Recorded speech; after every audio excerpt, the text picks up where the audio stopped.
আমি রিঙ্কু। আমার এই ছোট্ট চ্যানেলে আবারও তোমাদের সকলকে ওয়েলকাম। Happy Sunday. ইতিমধ্যে সংসারে অনেকটা কাজ হয়ে গেছে। এখন বাজে ঘড়ির কাঁটা বাবা প্রায় 11টা 15 হয়ে গেছে। রান্না বসাইনি, একটু গড়িমসি করে আজকে রান্না করছি। চলো জলদি রান্না করব। আর তার মধ্যে সকালে জলখাবার হয়ে গেছে, ঘর বাড়ি পরিষ্কার, পুরো ঘর পরিষ্কার, সাথে রান্নাঘরও পরিষ্কার, কিন্তু রান্না শুরু করব। চলো তোমাদের সাথে করে নিয়ে আজকের ব্লগটা এখান থেকেই শুরু করছি। এখন বাজে ঘড়ি কাঁটা 11টা 15। চলো স্টার্ট করে যাক। যেমনটি বলে তেমনটি কাজ। এই যে সমস্ত সবজি কিন্তু আমার হাজব্যান্ড সুন্দর করে কেটে দিচ্ছে। চাইছিলাম ভিডিওটা নিতে, কিন্তু ও একটু খুব একটা ক্যামেরা ফ্রেন্ডলি নয়, তাই আর ভিডিও নিলাম না। চলো এবার আমি রান্না বসিয়ে দেবো। ওই যে বললাম অনেকটাই দেরি হয়েছে। কি বলো তো, সারা সপ্তাহ কিন্তু আমি ঘড়ির কাঁটার সাথে দৌড়াই এবং প্রত্যেকটা সেকেন্ডকে যেন হাত থেকে ছুটতে দেই না। যাই হোক, কিন্তু রবিবারটা ঠিক অপোজিট। মনে হয় যাক, ঘড়ির কাঁটা আজকে ছুটুক, আমি একটু পেছোবো। যাই হোক, যতই যাই বলি, কিন্তু আমাদের সময় তো কাজ করতে হবে, সকলকে টাইম মতন খেতে দিতে হবে, টাইম মতন সব করতে হবে। ঘুম থেকে একটু যদিও দেরি করে উঠেছি, ওদের কিন্তু সকালবেলা হাজব্যান্ড, দেওর এবং শাশুড়ি মা চা খেয়ে নিয়েছে, তারপরে আমি ঘুম থেকে উঠেছি। আমি আর ছেলে একটু আজকে লেট মর্নিংয়ে উঠেছি। উঠে চা জল খাবার খেয়ে যথারীতি সমস্ত বাসি কাজকর্ম, মানে ঘর ঝাড় দেওয়া, মোছা, কাপড় কাচা, ইভেন কিছু কাপড় আবার ভিজিয়েও রেখেছি, পরে কাচবো, এইভাবে করেই কিন্তু কাজ করছি। আর এদিকে দেখো বাজার মোটামুটি নিয়ে এসেছে এবং সমস্ত কাজ হয়ে যাওয়ার তারপরেই রান্না বসিয়েছি। সকালে আজকে জলখাবারে করেছিলাম রুটি, আর ওদিকে একটা আলু পেঁয়াজ দিয়ে তরকারি। আর হাজব্যান্ড বেশ সুন্দর করে তরকারি গুছিয়ে কেটে দিয়েছে, তাতে দাঁড়িয়ে দাঁড়িয়ে রান্না করতে আর কতক্ষণ। চলো তাই এবার করা যাক। আজ রান্না হবে কুমড়ো দিয়ে চিংড়ি মাছ দিয়ে একটা ঘন্ট, তারপরে হবে আলু ডাঁটা বেগুন দিয়ে একটা মাছের ঝোল, সে মাছটা হচ্ছে ঢাই মাছ। আর তারপরে লাস্টে আছে আনারসের চাটনি, আর চিকেন তো আছেই। আমার ছেলে রবিবার চিকেন না হলে তার মনটা খারাপই হয়ে যায়, কিন্তু আমার বাড়ির লোকেরা বেশিরভাগই সবাই মাছ খেতেই ভালোবাসে। যাই হোক, সবার দিকে তাকিয়ে চলো আজকের রান্নাগুলো সারলাম। ইতিমধ্যে আমার উচ্ছে আলু ভাজাও কমপ্লিট। তারপর ওদিকে মাছগুলো ভাজতে বসিয়ে দিয়েছি। মাছগুলো ভেজে আমার হাজব্যান্ড বলছে আজকে মাছের ঝোল বা বেশিরভাগ রান্নাটাই আমি করব। আমি বললাম ঠিক আছে, তাহলে আমি এদিকটা একটু তোমাকে গুছিয়ে দিই, তারপর তুমি রান্না করো। যেমন কুমড়ো ঘণ্টটা আমি করে দিলাম, মাছগুলো ভেজে দিলাম, এবং তারপরে ও মাছের ঝোল, চিকেন আর আনারসের চাটনি, এই রান্নাগুলো ওই করবে। আমার হাজব্যান্ড কিন্তু কোনো রান্নায় লজ্জা পায় না, করতে সে ভালোই বাসে। আর উল্টো কিন্তু সেগুলো যে আমি এই মোবাইলে তোমাদের সামনে সবাইকে শেয়ার করছি, এটা আমার খুব একটা পছন্দও করে না।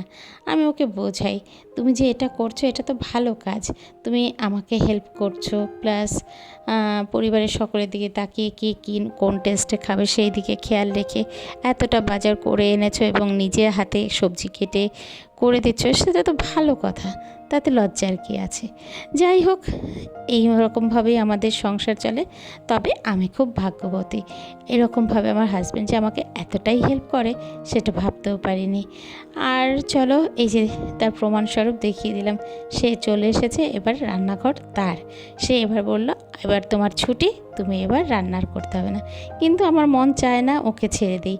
আসলে একা একা করতে গেলে না, ও মশলাপাতি একটু বেশি ব্যবহার করে, যেমন তেলের পরিমাণটা বেশি দিয়ে দেবে, এদিকে মশলাটাও একটু বেশি দিয়ে দেবে, যেগুলো আমি খুব একটা পছন্দ করি না। তারপর ইতিমধ্যে আমাকে পাঠিয়ে দিল কিছু বাজার থেকে আদা রসুন আর কিছুটা পেঁয়াজ কিনতে, তাই নিয়ে চলে গেলাম বাজার থেকে। আর ফিরতে ফিরতে দেখছি আকাশ কি মেঘলা করেছে, এতটাই মেঘলা, ওদিকে বৃষ্টি এখনই নামে নামে সই। আর ওদিকে কিন্তু ছেলের কিছু স্কুল ড্রেস আমি ভিজিয়ে রেখেছি, সেটাকে আগে এবার কেচে দেবো। তাই আমার হাজব্যান্ড বললো যাও তুমি জামা কাপড়গুলো কেচে দাও, রান্নাঘরটা আমি সামলে নিচ্ছি। আমি যথা আজ্ঞা, তুমি যদি আমাকে বলেছো তা আমি সেটাই করব। চলো তুমি তাহলে এই রান্নাঘর সামলাও, আমি ওদিকে চললাম। যাওয়ার আগে বললো ছেলেকে একটু শরবত করে দিয়ে যেতে, অর্থাৎ ছেলে একটু আগেই পড়ে ফিরেছে, তো ওকে আগে শরবতটা দিয়ে তারপরে আমি কাচাকুচি করতে গেলাম।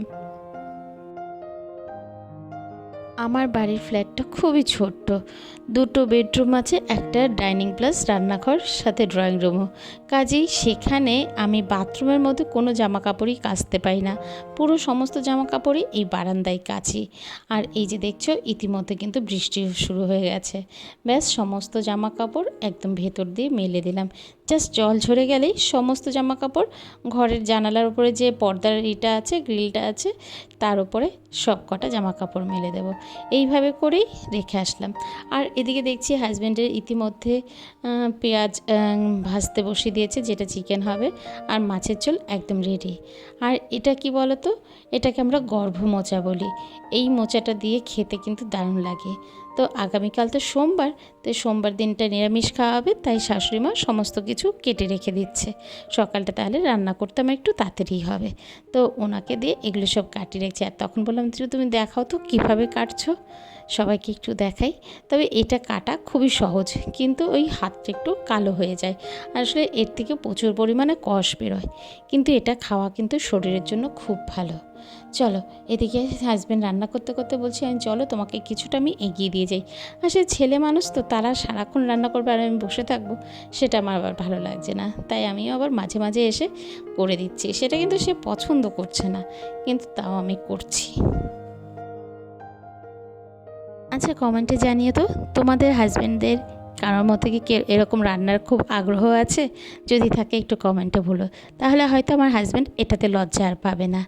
যাই হোক, এই পর্যন্ত ভিডিও দেখে তোমাদের যদি কোনো অংশ ভালো লেগে থাকে, প্লিজ একটা লাইক কমেন্ট করে দিয়ে যাও। আর তুমি যদি আমার চ্যানেলের নতুন বন্ধু হয়ে থাকো, চাইলে আমার চ্যানেলটাকে সাবস্ক্রাইবও করতে পারো। আর অলরেডি যদি তুমি করে রেখেছো, তোমাকে অসংখ্য ধন্যবাদ। এখানে রান্না হতে হতে আমার হাজব্যান্ড বললো এবার তুমি চলে যাও, বাকিটা আমি করে নিতে পারবো। তো আমি চলে গেলাম স্নান করে। এই যে গোপু সোনাকে আজকে একটু জামা কাপড়টা ছাড়িয়ে দিলাম। আগের দিনে যে জামাটা পরেছিল সেটাকে চেঞ্জ করে আবার ওকে একটা গেঞ্জি মানে ফতুয়া আর প্যান্ট মতন পরালাম। তারপরে ছোটো গোপুকেও সাজালাম। সমস্ত কিছু সাজিয়ে চলো তোমাদের সাথে একবার শেয়ার করছি কেমন লাগছে আমার গোপুকে, বলো তো। আর যে ড্রেসটা পরেছে এটা কিন্তু আমার হাতের তৈরি ড্রেস। যদি মেশিন থাকতো আমি আরও অনেক বেশি ভালো জামা কাপড় তৈরি করতে পারতাম, কিন্তু আমার ঘরে তো মেশিনটা নেই, যার ফলে আমি বেশি জামা বানিয়ে দিতে পারছি না। সবই তো হাতে সেলাই করি, তো সেটা একটু আমার কাছে আলসেই লাগে, যদিও আমি মেশিন চালাতে বেশ ভালোই পারি। চলো, সমস্ত ঠাকুরদেরকে তোমাকে দেখালাম এবং আমিও গুরুর নাম নিয়ে এবার চলে যাব সবাইকে খেতে দিতে। চলো, তার আগে ভিডিওটা শেষ করব। এখানে কি কি রান্না হয়েছে একটু দেখিয়ে দিই। এই যে এখানে রয়েছে চিকেন, যেটা আমার হাজব্যান্ড আর আমি দুজনে মিলেই রান্না করলাম। এরপরে আছে মাছের ঝোল, এইটা কিন্তু আমার হাজব্যান্ড পুরোটাই রান্না করেছে। এরপরে আছে কুমড়ো ঘন্ট, একটা আছে চিংড়ি মাছ দেওয়া, একটা চিংড়ি মাছ ছাড়া, এখানে আলু উচ্ছে ভাজা, আর রয়েছে এখানে এটাও মাছের ঝোল, আর রয়েছে চাটনি। এই হচ্ছে আজকের রান্নাবান্না। কেমন লাগলো পুরো ব্লগটা অবশ্যই কমেন্টে জানিও। আজকের মতন এখানেই শেষ করছি। আগামীকাল আবারও তোমাদের সাথে নতুন কোনো গল্প নিয়ে আড্ডা দিতে চলে আসবো। চলো, টাটা, ভালো থেকো, সুস্থ থেকো, টাটা।